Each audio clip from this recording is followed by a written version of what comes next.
Ladies and gentlemen, Drew Sidora. Oh, so she's gonna sing it. Why is the reunion stage like a seance in a wine aunt's house? What is going on with that setup?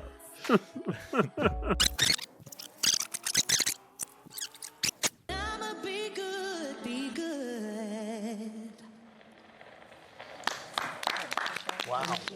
No, I love the clip. It was awesome. I just, I love the messy blending of performance and genuine untamable emotions, and especially when you can't figure out where one starts and one ends. Like, that's one of the chief qualities of reality TV to me, is just showing how much the idea that there is a clear distinction between like what's performance and what's real emotion is kind of just a fake dichotomy. And so I love the kind of weird awkwardness of that.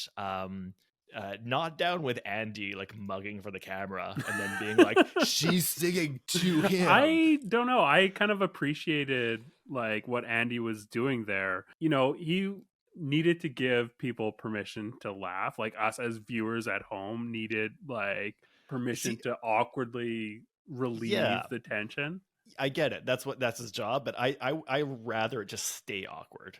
I prefer to bathe in the awkwardness. I mean, 6 out of 6 peaches for sure, man. Just holy cow. Like, amazingly, like the most inappropriate in every way. It wasn't a bad song, but it was maybe not the place, right?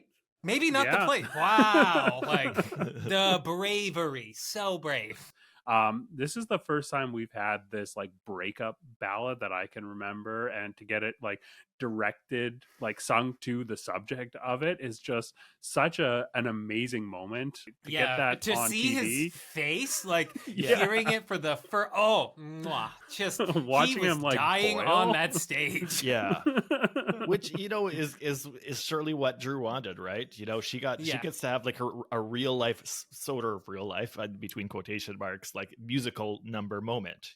She's she is a seasoned musical veteran, and saw her moment to do like a real life musical bit, and and kind of humiliate Ralph in the process. Awesome. This is step up Beautiful too. Power play. Yeah. Hello and welcome to Bravo Outsider Podcast. I'm your host, Craig Midwinter, joined as usual by Dylan Ferguson. Dylan, how's it going? Going great. Happy to be here with the Buzzin' Cousins. Yeah, hell yeah. Each week we bring on someone who doesn't follow Bravo to get their takes on the episodes. Joining us this week from Crash Course DM, it's Josh Greenway. Hey everybody, I'm Josh, allergic to stupidity and absolutely covered in hives.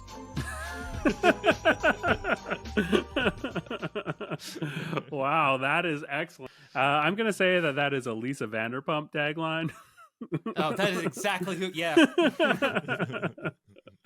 Awesome. We're stoked to have you here.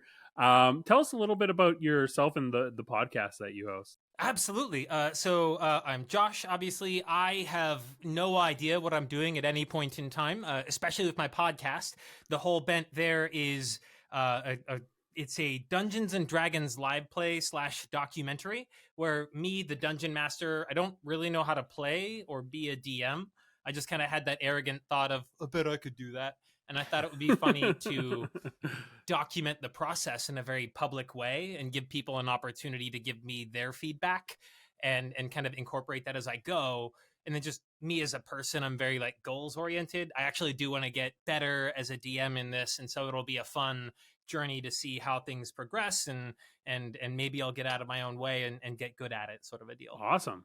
So do you have much of a background when it comes to reality TV? Are there any specific reality shows that you watch? So I don't make it a habit of, like, I'm not a regular consumer. There are shows I've seen in the past, like if I am not watching the TV, I'll put on a reality cooking show because I can just go look and be like, that looks like a dope meal, cool, and go back to what I'm doing.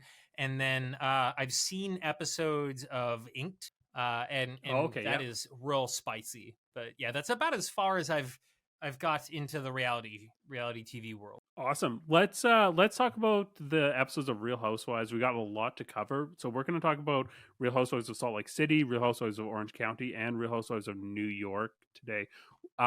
Busy What was schedule. what was the first of these episodes that you watched, Josh? The first one that I made a mistake and I watched the Orange County one first, and not SLC, which would have been easier to step into. But Orange County was the first one on the docket. Yeah. Yeah. Let's start with Orange County. What were your highlights from this? So I'm gonna pick two moments that really kind of stuck out to me. The very first one was like cold open on Shannon trying to improve her Sidawonic device with the doctor, who is clearly not that like worried about like the quality of product he's putting out. I mean, she's a low-key genius. She's like, I'm a consumer, listen to the user of the product. I have some really good ideas for how you could improve. She needs to get away from that dude and break out on her own. She has the right mindset. Yeah. If only she was a doctor. I feel like like if only he was a doctor. Come on. Yeah, let's be Mood. real. Like he's more predator than doctor. I love these bullshit doctors that they have on these shows. Like I want that job. I want to be Dr. Moon. I want to be like an intuitive healer guy who you just show up, pay me money, and I say things like, the biggest stress is gravity. Sure, sounds great. That sounds like a real thing. I'll take it. Yeah, and then he just like fixes her body with like some booty hole cartography and light negging. Like what? Yeah. I have to say, this is probably the most like unique product that Housewife has ever put out. Like, we've seen lots of wines and home goods, but never an at-home colonic. This is a new one, so I'm really hoping she gets this. I love how she shows up in his office and says first thing, Dr. Moon, you look good, and he who does not responds with, okay.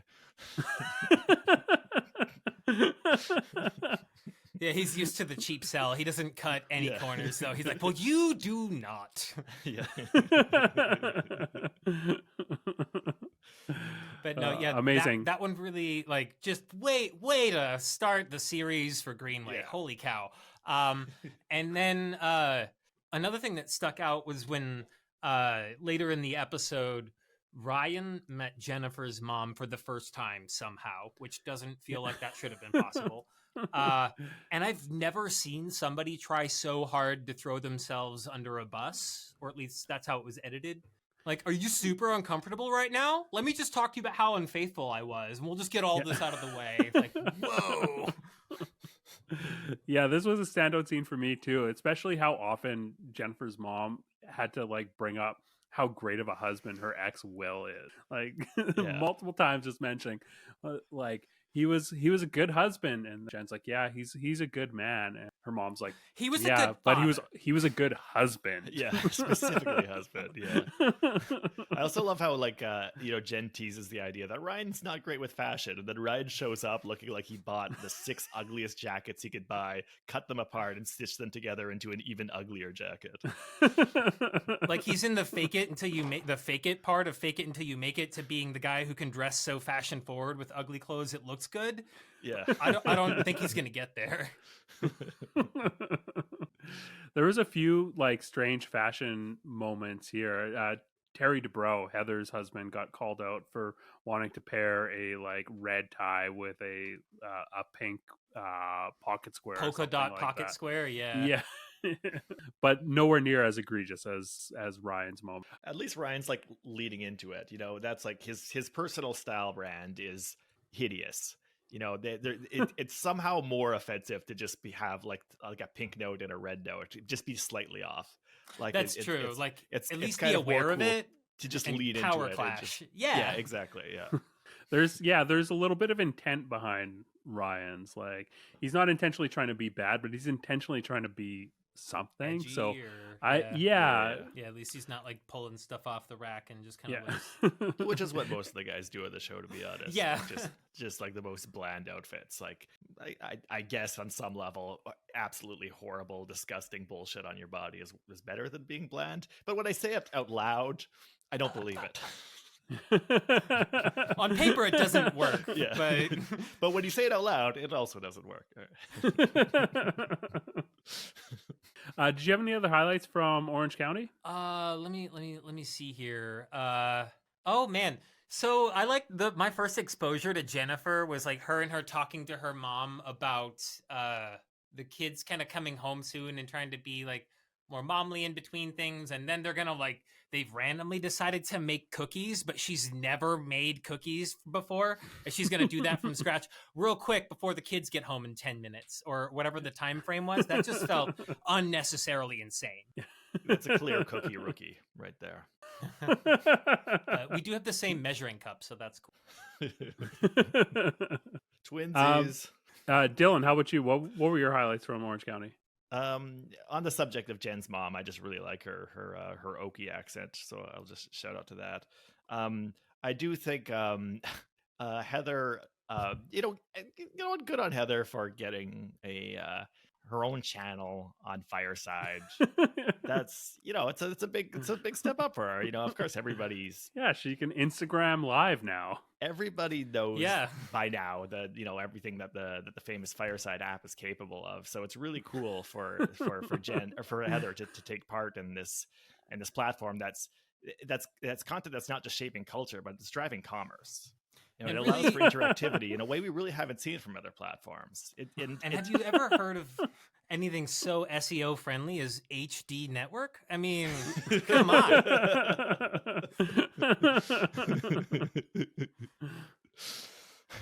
Yeah, so it's great for her to have an opportunity for her brand and IP to really go direct with fans and create a unique fan experience that she can monetize from day one, because it really is the world's first interactive community. Are you reading off the webpage right now? Yes. Well, actually, not quite. I'm reading off some text that I copied from a promotional video on their website. That was my introduction to when I Googled, because of course I wanted to figure out what the fuck the Fireside app is. And they have this great promotional video featuring 6 niche nano celebrities, one of whom is Heather Dubrow. Of course. But the main celebrity who's their main spokesperson, giving this really bland, vague explanation of what this exciting new app is a psychic. So I just think when you're trying to you're trying to push this on people, and your public face is a professional con man. It's not nothing against psychics. Actually, scratch that. Everything against psychics, but they are professional con men or con women. I see you, ladies, but it's not a great look for your brand. And what's also really funny about the video is when Tamra is God bless Tamra, is the one person being in there being okay, what's different about it? Yeah. How? What does that mean? And the one thing Heather could come up with is well, your fans can applaud you or cheer you. You can hear their laughter. Holy cow. That is the worst feature for live TV of all time. When your terrible TV show comes out and all you hear is boo, or the one guy who figures out how to troll it and he's got 19 televisions in his room. People are gonna spam the living daylights out of that. Yeah, but in that promotional video, that's also literally the only thing they ever mention to show something that's different from any other streaming platform is they've got they're I don't know, VP of marketing or something, interviewing Howie Mandel in a little clip and saying, and you can put up an applause button. It's just what is that even?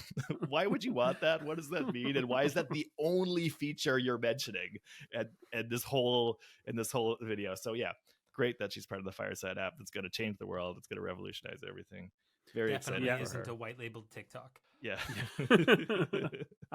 This launch party was a amazing moment for me. This was probably my highlight of this episode. I love how drunk Emily got right Thank off God the bat. for Emily showing fucking wasted, because otherwise the scene would have just sucked. And then instead Emily, for some reason, just shows up having apparently chugged a bottle of champagne for breakfast.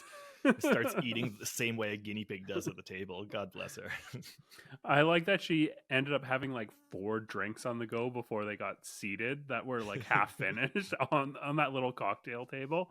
And I think between every one, they got an audio clip of her being oh, I've already had too much to drink. Yeah. Yeah. Also, shout out to Gina being a very good sober friend to a drunk friend. She was doing a really good job being like, no, swallow it.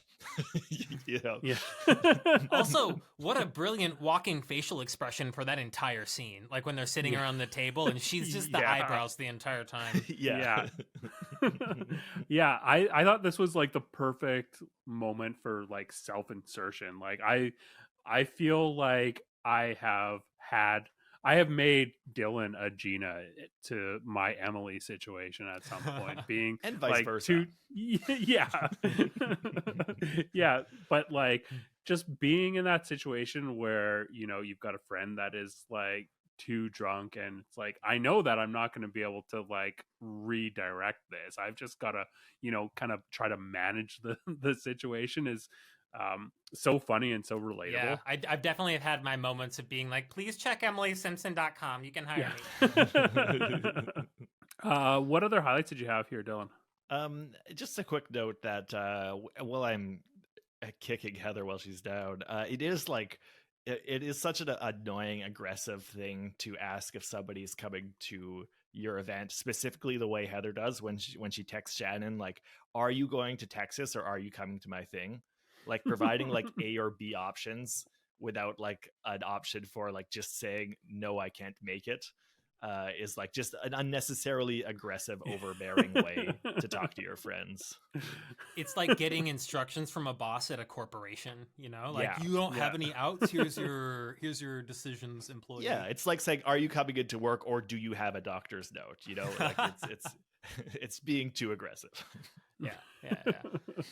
Speaking of too aggressive, like everybody got very up in arms about the house sale, which I was very surprised about. I don't think I've ever had a friend run their house sale by me to be like, just so you know, this is gonna happen.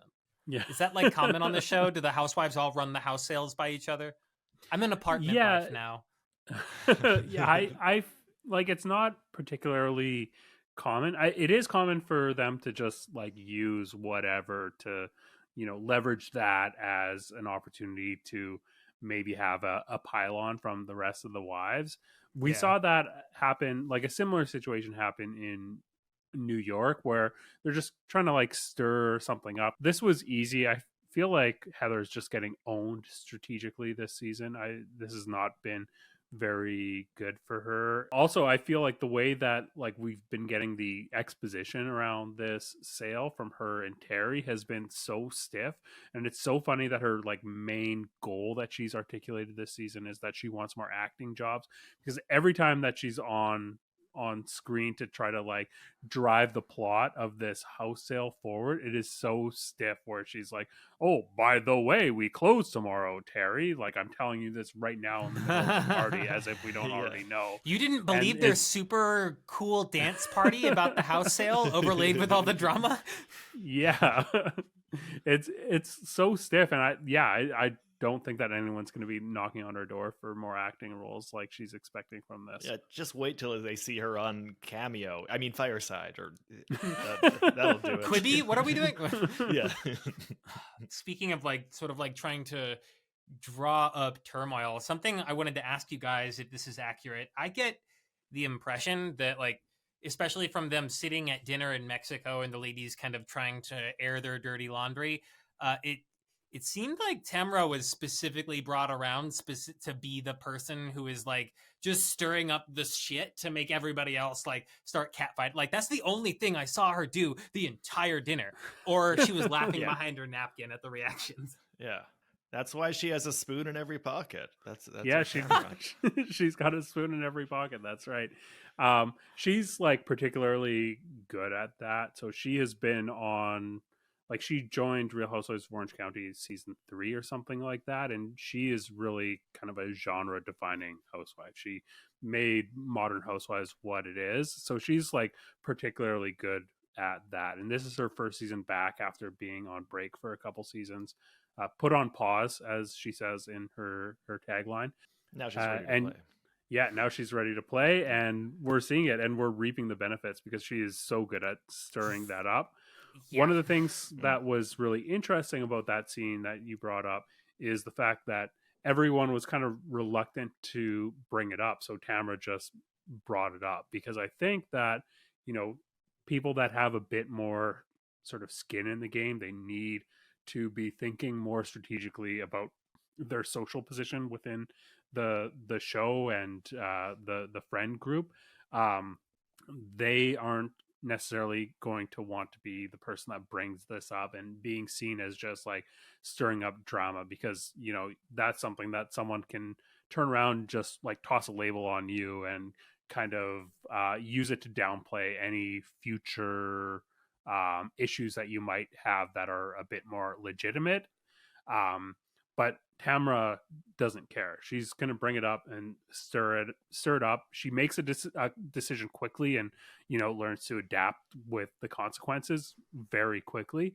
And that's one of the things I think that makes her just such an amazing housewife. I think we covered Real Housewives of Orange County for me. Let's get into the premiere of Salt Lake City. Usually we, when a new season starts, we review taglines. But we didn't get taglines this week. We instead got Bible verses. We got Bible verses. Yeah. Are those going to be their taglines? Are the taglines going to be the Bible Oh. verses? It took me an embarrassingly long time to realize that they were Bible quotes. I was like, Psalm is not 55. She looks like she's in her 30s. Easy. What sort of tagline is this anyway?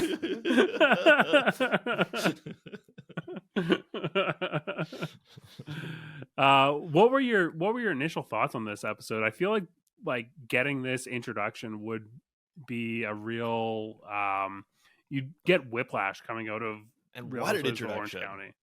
What an introduction. Like, Yeah, can we just yeah. talk about how fucking hard they went in the first 2 minutes before they put the title card up?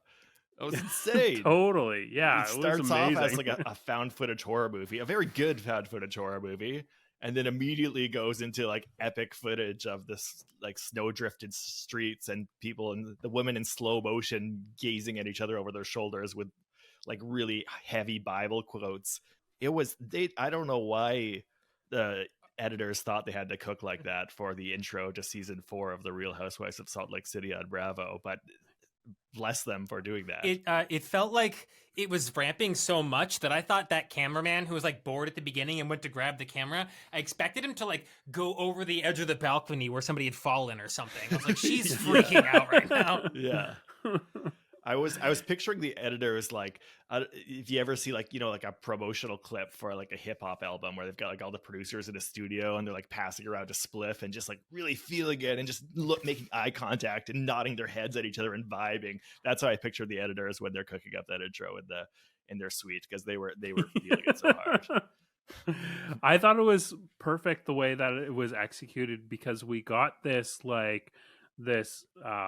camera that was sitting on the ground just idle and watching things kind of move around it. It was this chaotic scene that was emerging, and someone picks up the camera, and we start in a state where the fourth wall is broken, and we watch it slowly be constructed until we enter into this constructed introduction over sepia tones where people are reading Bible verses, and we get this really interesting, completely constructed introduction scene.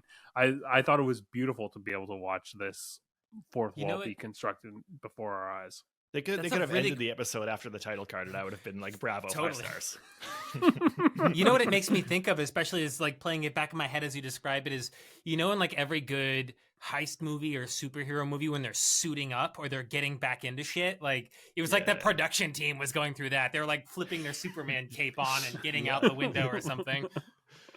For sure. Yeah, and then the first scene that we get right after is Lisa Barlow setting up for a Sundance party. I'm like, oh, is this for the intro? Did the intro get into Did Sundance? it win at Sundance? Because it fucking should have. Yeah, no, instead it was just John being really bored. So that was cool.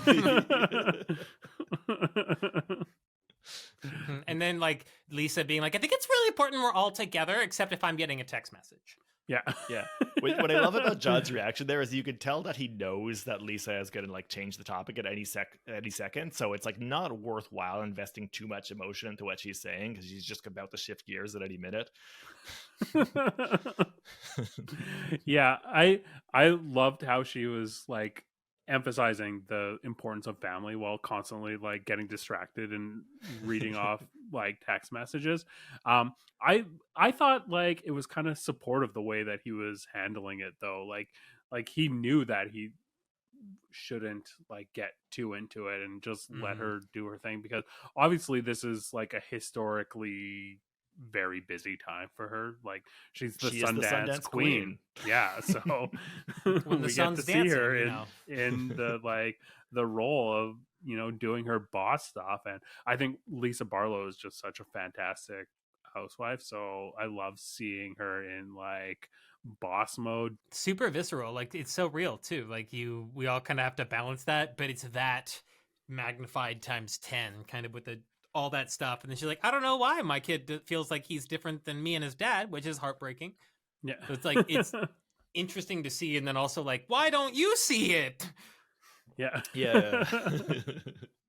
But I also thought it was interesting that like seeing this like push pull between your parents, like parent and child, and someone like trying to branch out, how that is the same everywhere, whether you're like deeply religious or not. Like we've seen like seeing like Lisa Barlow specifically, who is the Mormon on the cast, and have that push and pull where like she has like less conservative ideas for what she wants her son to do, and he's like, no, I'm going to go on a mission, is like really interesting to see that dynamic, because it's a lot more complex, and you know, it's not what I would expect. I would expect an older generation to be like, oh, you should go on your mission and then go to school, but it was the opposite in this case.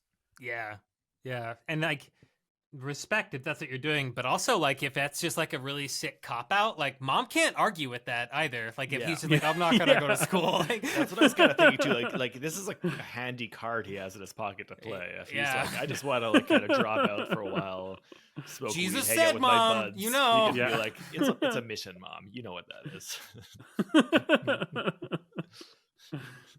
One thing that stuck out to me was actually the next person, Heather, Bad Mormon.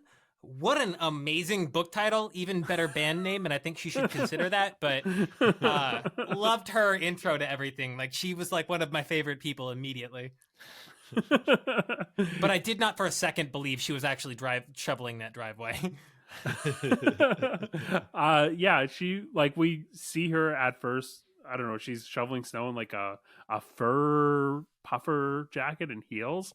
Yeah, very as one very does. good look. Just the idea of shoveling snow in heels just like makes me just wince at the possibilities of, you know, breaking your coccyx or something. That sounds very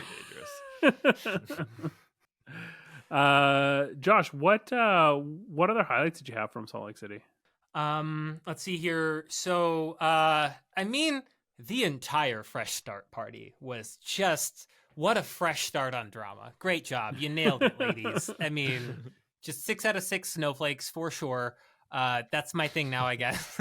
I mean, it was like just what a fun like churn and burn on like, let's wrap up some old drama, but there was a lot of setup on things like Lisa and Mary's kind of unresolved nonsense. It was kind of odd seeing her so chill at the party after hearing the text messages read from Lisa that she had sent her. I was like, oh wow, you're just hanging out. Okay, cool. I wish I had that kind of chill. I love when she just reads out the text messages and they get more and more unhinged. It was really a funny moment to me. You're going to kill someone with your tequila or something. Yeah. Really glad to have Mary back on our screens. She was missed last season for sure. I love that the intro that we got from Mary was like a montage that includes some like memorable quotes like, Jenn smells like a hospital and you can go, little girl. Yes. Also, I like how her first scene, she's immediately litigious. You need to fix this store. Like it almost, the implication is like, I might sue you if you don't. And she said that she's in dinosaur mode, which I have no idea what she meant at first. I think it's when you forget how to use a cell phone, right? Or Oh, okay. Well, then she ordered a salad, and the way she was shoveling it into her mouth, like just huge bites. And I'm like, oh yeah, mega herbivore. I get it. Yeah. Just pushing 6 leaves of lettuce into her mouth. Yeah. Just forcing it down the chute. Amazing. Joshua, you have any other highlights from Salt Lake City? Let's see here. So, this moment stood out because I have this friend too. But Angie's kind of reaction to Lisa always talking about how when she used to live in New York and like back in New York, but when we were in New York and like back in New York, when we lived in NYC, the 212, shut up. Oh my God. You're not there. Go back if you like it so much. So I felt that in a big way.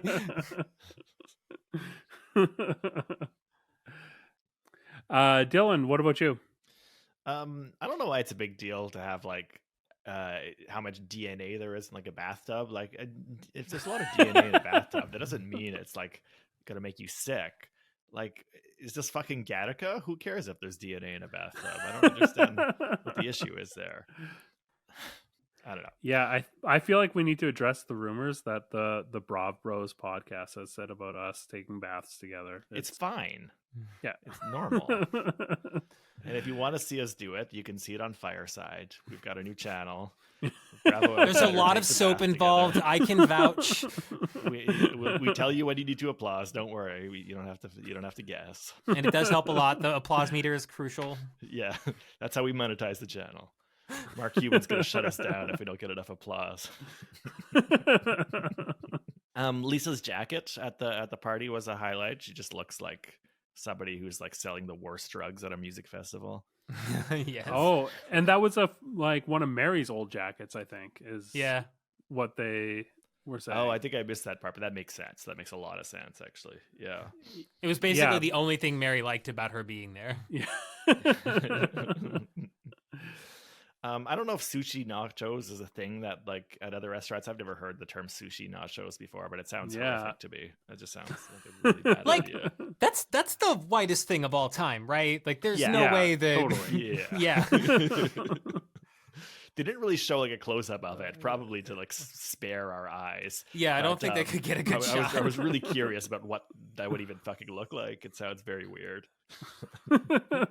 It's just like tortilla chips with like cooked fish on top. Yeah. just slivers of salmon.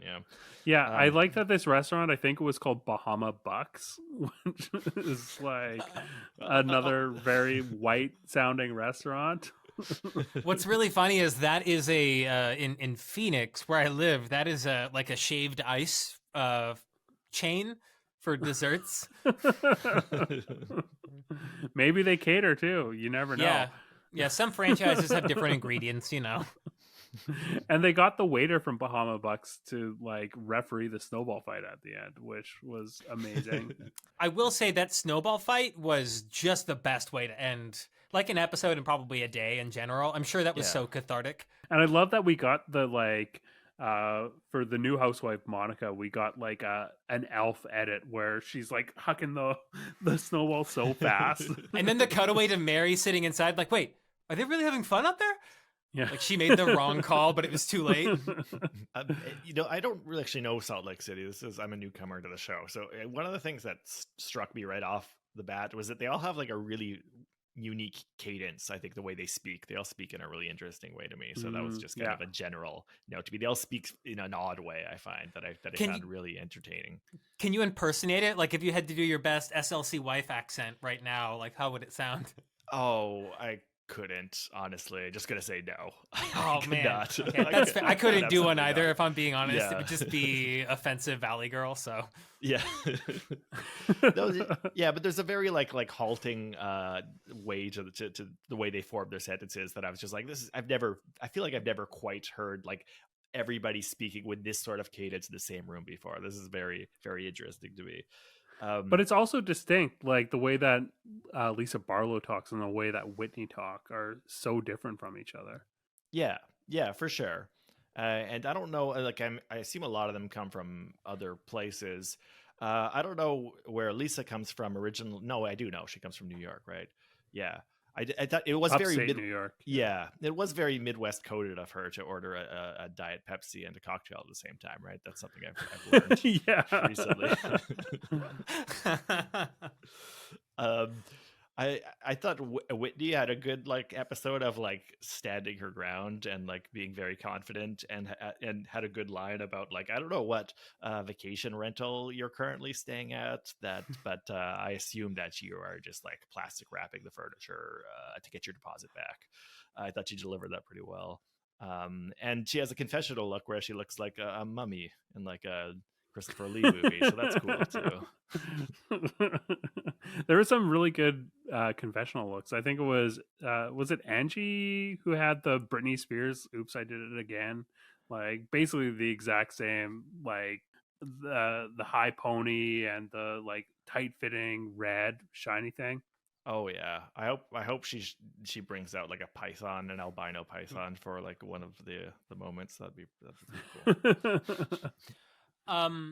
Have these folks never opened a bottle of champagne before to try to get it to spray everywhere or something? That was one thing I noticed in the episode, was like they expected, it seemed like they were expecting when they opened the champagne bottle some kind of bigger reaction, because one of them was standing in front of everybody else with it, but she didn't shake it up. So it was just like, you got the cork off, good job.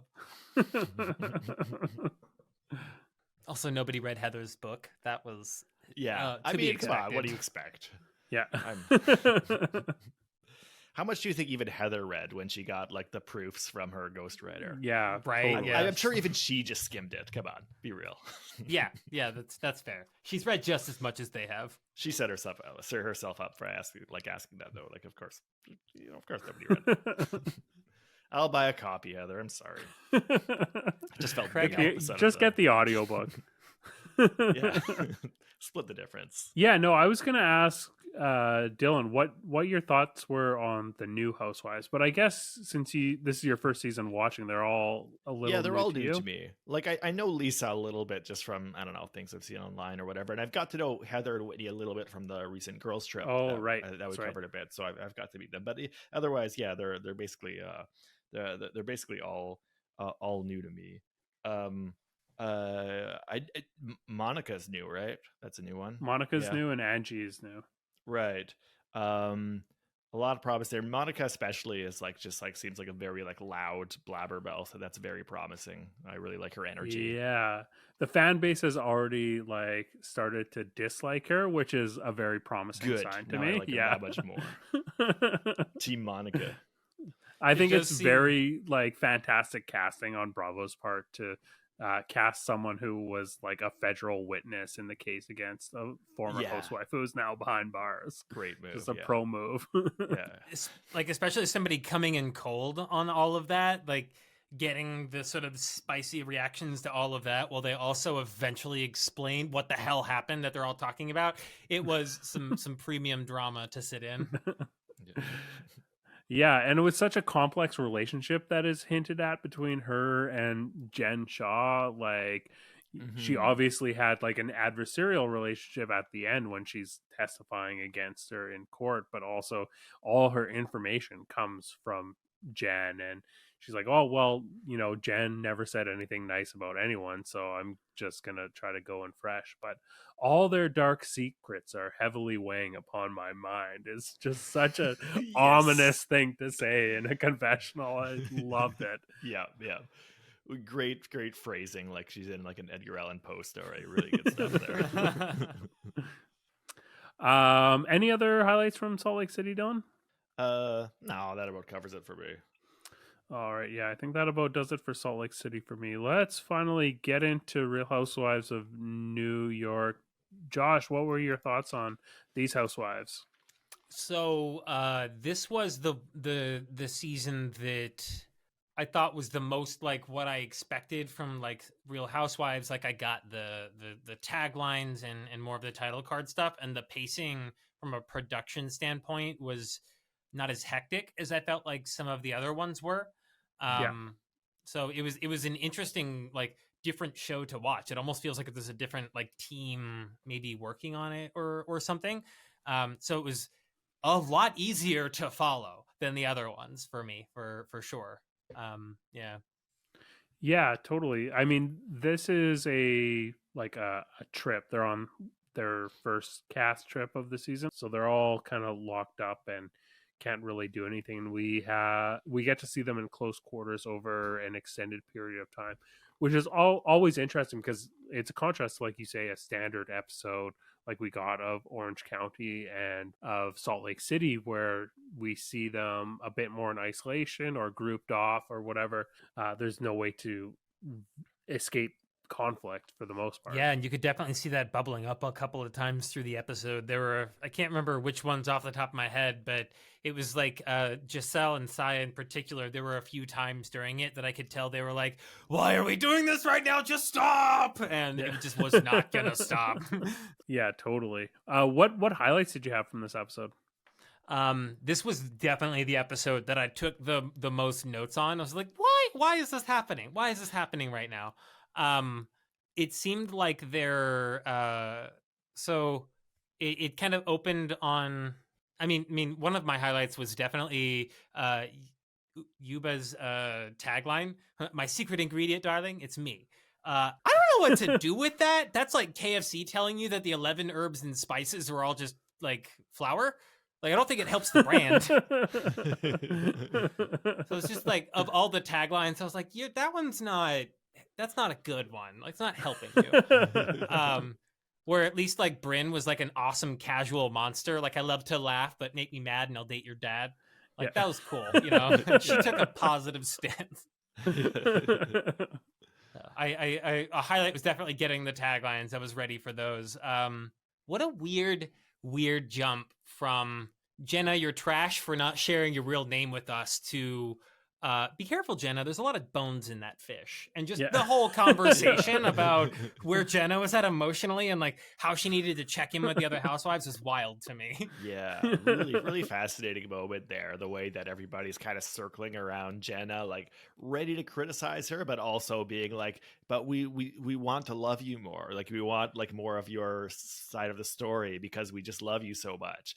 And also we're so angry at you for not sharing enough with us. Like, it's just like that blend of like caring and hostility of everybody just kind of swarming her like sharks was like really fascinating to me.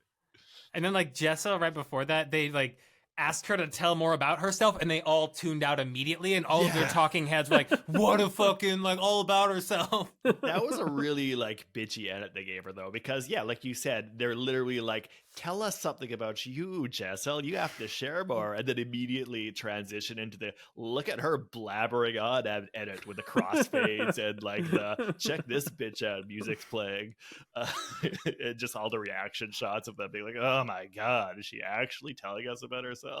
We just said that as a joke. Yeah. That like overshare edit is like the equivalent of a housewife dad joke that gets me every time. Like, every time they do it, I always end up like laughing at it. I just love to see it. So no complaints on that for me.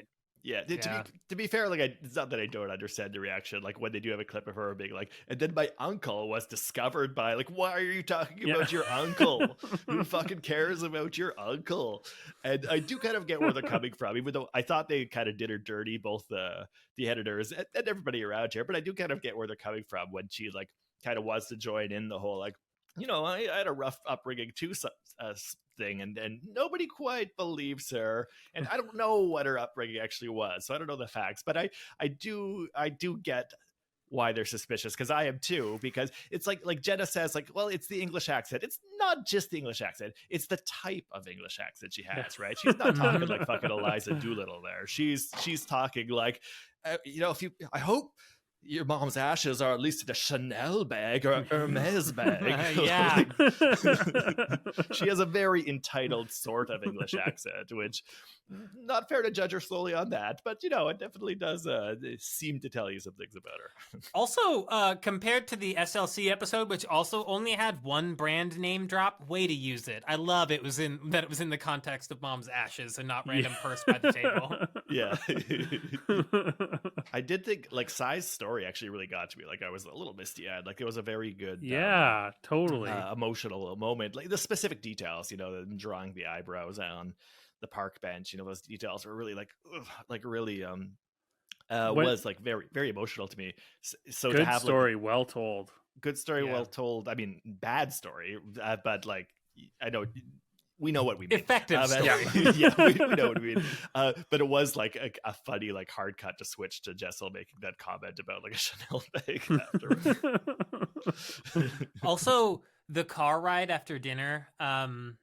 Do any of us believe that Erin really didn't know what WAP was? Do we? I Yeah, believe no that. way.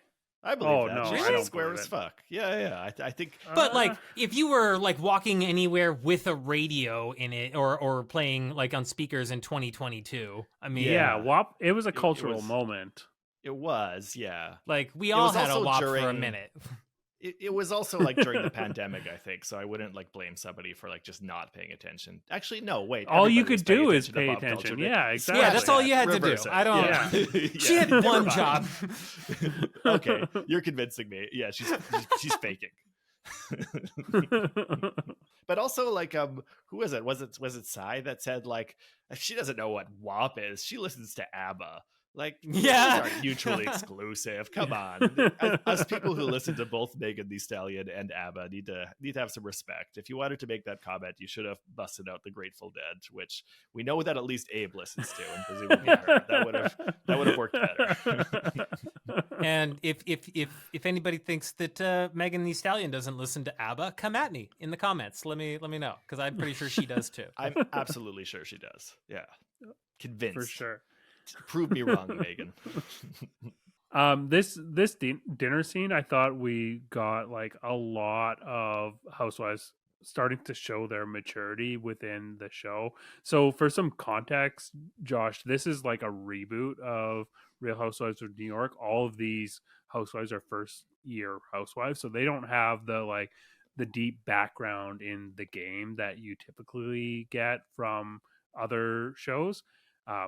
And I thought that we saw like really good moments, like with Jessel finding a way to not so subtly bring up the issue that Erin had with Brynn by making we'll do a dress swap, not a wife swap. I thought that was like Yeah, a really good Yeah. way to like stir things up without getting her hands all that dirty. I really liked how, Sai, who is pretty clearly on Brynn's side and aligning herself there, was trying to sort of play referee, and Brynn basically called her off and was like, I want to handle this myself, and sort of dealt with the situation in a way that was, she could find some resolution that made it so that Erin can't really keep banging this drum anymore. I really appreciated that. And I also really love to see Erin just stewing and getting so pissed while people are ordering food, while she's like clearly just wanting to get into it, and everyone is just like putting their order in. Yeah, So that was good. I would have killed to have been that waiter getting to just go around the table and get the orders while this woman's staring daggers at you. And of course, it was Sai who orders the food too. Sai, who I'm increasingly convinced is just like a colony of tapeworms inside a human coat. Just asking for food every 5 seconds. Josh, do you have any other highlights from New York? I mean, this episode definitely had like the most stuff going on into it. I feel like the dinner had a lot of stuff, and then like their next day, kind of going into their afternoon on the beach, was sort of odd. Like I feel like a lot of the like morning breakfast stuff was a little it was interesting from the perspective of they tried to use it as an opportunity to like, I guess, jumpstart the drama again. Like Erin, Sia, and Brynn, like they're literally talking about like, oh, we're on the same page again from last night, and then the breakfast ends in another fucking argument like right away. Like they're not talking again right away. Yeah, I do enjoy Erin and Brynn's developing, as Ubah calls it, toxic relationship, where they're just like with faster and faster flipping the switch between like taking any opportunity to get at each other's throats and then immediately being like, but I love you, and then like going at each other with knives again the next moment they see each other. But like then I felt like it was like an awkward pivot into the like random beach photo shoot, and I couldn't help but think the entire time that like what it must have been like to be on set with the cameras and having a producer be like, okay, say some photography type stuff over here. So I'm like, okay, yeah, you got it. Ladies, the choreographer is going to be here in 10 minutes, you know? And it felt like very I was like, why are you doing this right now? The choreographer is just fucking Austin Powers. Yeah, probably. Dylan, what were your highlights from New York? I do like the conversation. Like, I'm still Team Brynn when it comes to like defending her like flirting with Abe at the party that sucked, and she shouldn't have backed down about saying that the party was boring. It was boring. She should have stood her ground. And so I still think that was funny and good, and that Erin's just being humorless about it. But I do think that Brynn's defense of being like, I was clearly fake flirting. Like, how dare you ever accuse me of ever considering possibly real flirting with like a person in a relationship, is like kind of overstating the point and doesn't really hold water for me. Like, I just think if you're going to pretend, like, the thing about flirting is that like what the difference between flirting and just hitting on somebody is the like playfulness of it, the fact that it's like unserious, right? Like that's like, I think like that's how you define the difference. Like, you know, from the most positive angle, it's just like it's like hitting on somebody with like a bit of role playing and play acting involved. But from like a more negative angle, it's like hitting on somebody with plausible deniability built in. So to say like that was like fake flirting, it's like, well, flirting is always like play acting. It's always a game. So I don't think you really get to like make that distinction between what's fake flirting and what's real flirting. I don't think there is a clear distinction there. So I don't think that was a strong line of defense, even though I'm still on Brynn's side for that. And again, her tagline is, I love to laugh, but make me mad and I'll date your dad. So that's the thing. You can't make your whole thing about like, I flirt with every dude no matter what. And then as soon as somebody gets mad at you for it, be like, how dare you accuse me of that? Like, that's what you've been saying 6 times every episode. Like, yeah. I just think getting to playing that, yeah, but this is fake and it's never actually real. It's like just kind of like, is try to rest your defense on like a false dichotomy there. But it was an interesting conversation. One last thing, and then I'll shut up. My favorite moment of all of this was like, it was 40 minutes of vapid nonsense that ended on this stellar line. What are you, a Federalist? Like talking about the George Washington. I was like, what? That was hysterical. Get those words out of your mouth. It was so good.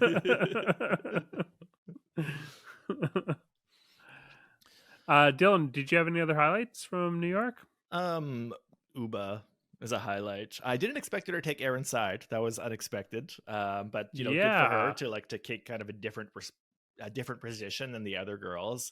I also like that she made it clear in her confessionals that she was not specifically taking Erin's side, but taking the side of a married woman. Right, taking the side of the principal, not the actual situation, kind of. Yeah. Just lots of like classic, like cute airhead Ubah moments. When somebody suggested me to change the topic, and she's like, "Nobody's told me I look beautiful today." Like, that was just a funny delivery. She was like a spokesperson for Africa for a good 10 minutes. Which was cool. Yeah. I liked it. She was totally. being like, if this is paradise, Africa's heaven or something. Yeah. That was cool. Also, we see her waking up in bed, and she's reading. You know, something you don't always see these women do, reading a book. And usually, if they do, they like blur out the cover. And they didn't really blur out the cover enough on this one, because I was very easily able to find Soulmates by Iris Gateno Tarbuck. And it is wild, man. It is I downloaded it today. And it's just like self-help kind of stuff, but about like finding your soulmate and like how to have good sex and stuff, written by this Israeli woman. And like, I think it was, as far as I can tell, it was originally published in English, which is wild because it reads like Google Translate, like just like very awkward broken sentences. Just things like, if you want love, live, be in love with life, believe that you are worthy of love, and the energy with which you will then radiate will turn your dreams into reality. To achieve that, you have to work much on yourself, removing your blockages from the past, elevate your heart frequency, get to know and start loving yourself. Sometimes you don't have to do all this because life may occasionally be a game with accidental winnings. Don't Girl, take tell it. yourself, life, love rigidly and too seriously. Let the unplanned variances happen. Believe that your life is already perfect and that it is remarkably leading you towards the fulfillment of your wishes. And it just goes on that for like 100 That's a pages. very long sentence. It's so cool. There was a couple sentences in there and one ellipsis, to be fair. But I do kind of want to get a tattoo that says life may occasionally be a game with accidental winnings. Because there's something just kind of like, there's a haunting mystery about that broken phrase that like really appeals There's to an me. uncomfortable truth there that I don't like acknowledging. Yeah, it's a good one. There's also this whole passage about why like a woman's vagina is like an octopus that sucks energy out of a man, which seems to really misunderstand both vaginas and octopuses.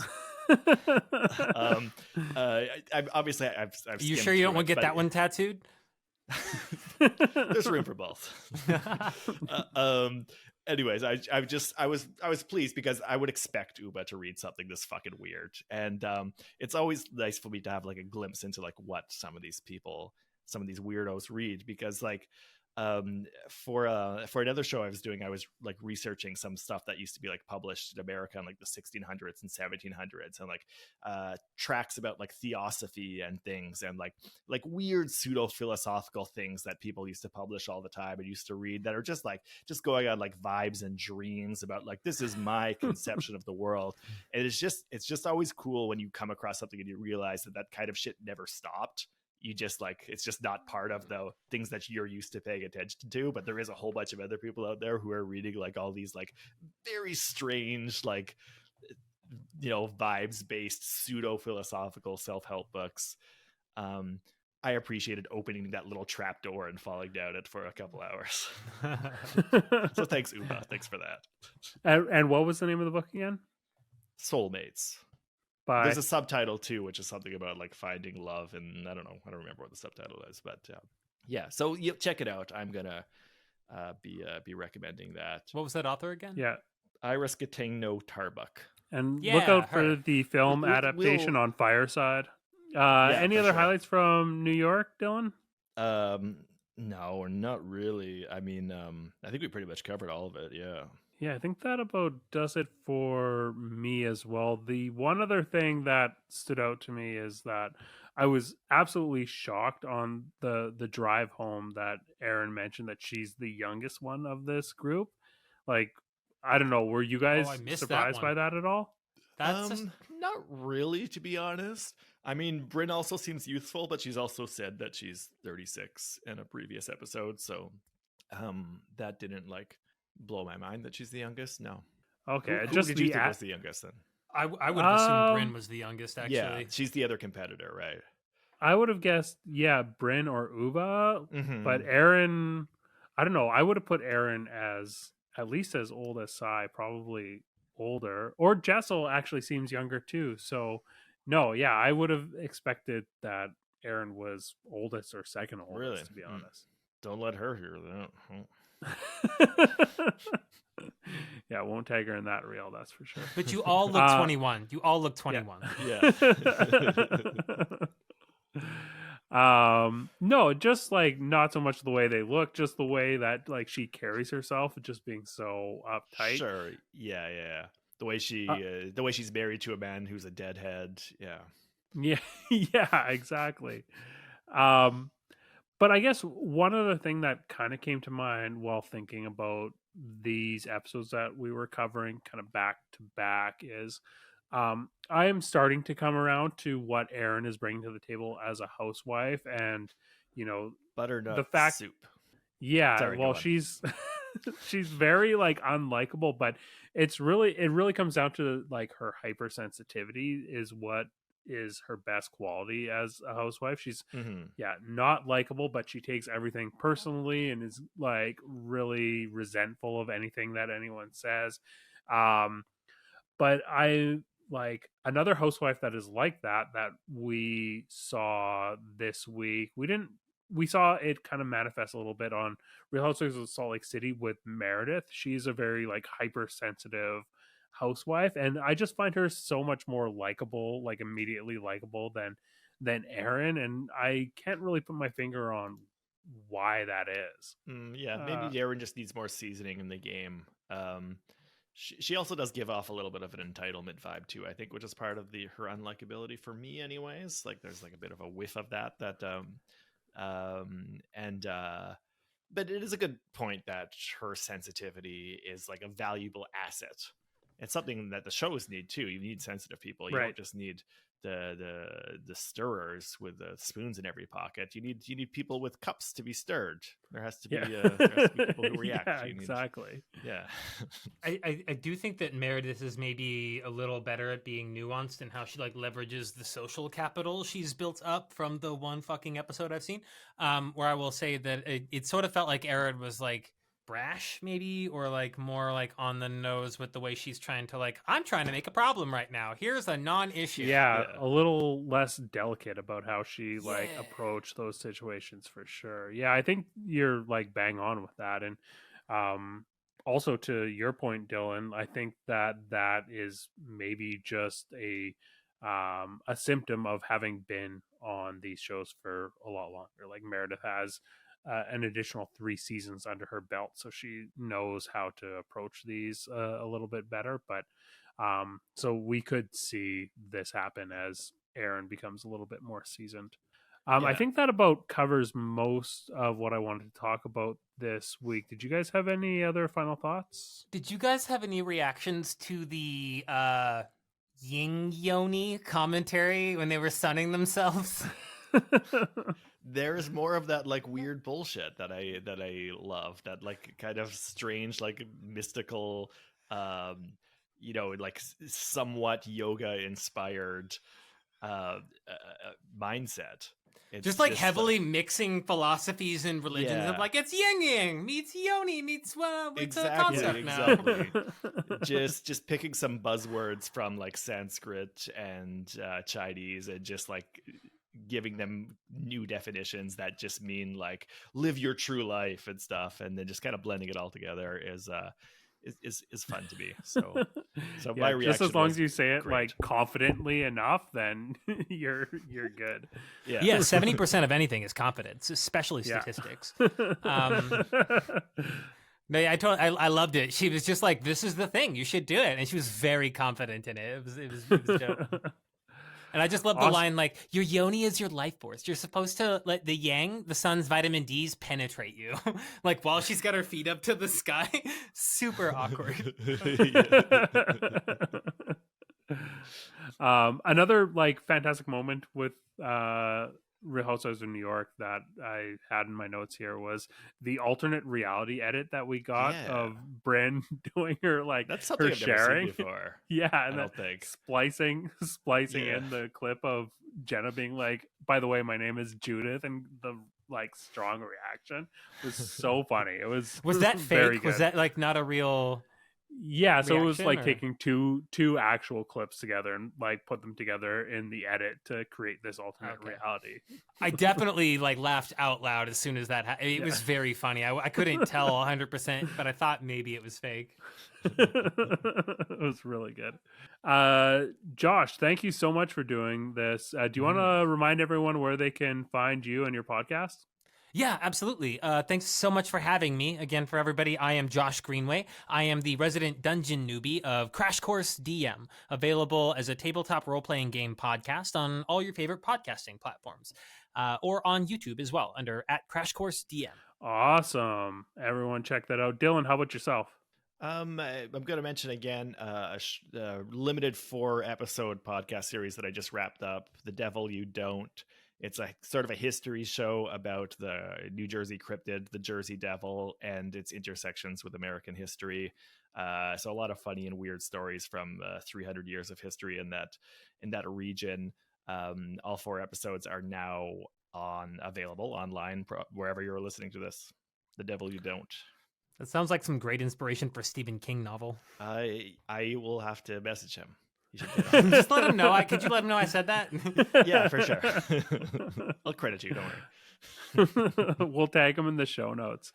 That's been Bravo Outsider for this week. You can find us online, bravooutsider.com. We'll update the website eventually, but you can find us on YouTube or Instagram, TikTok, Fireside. X, Fireside. Fireside. Check out our channel on Fireside, Bravo Outsider channel. Live that applause in button. BO. Until next week, keep on wifing.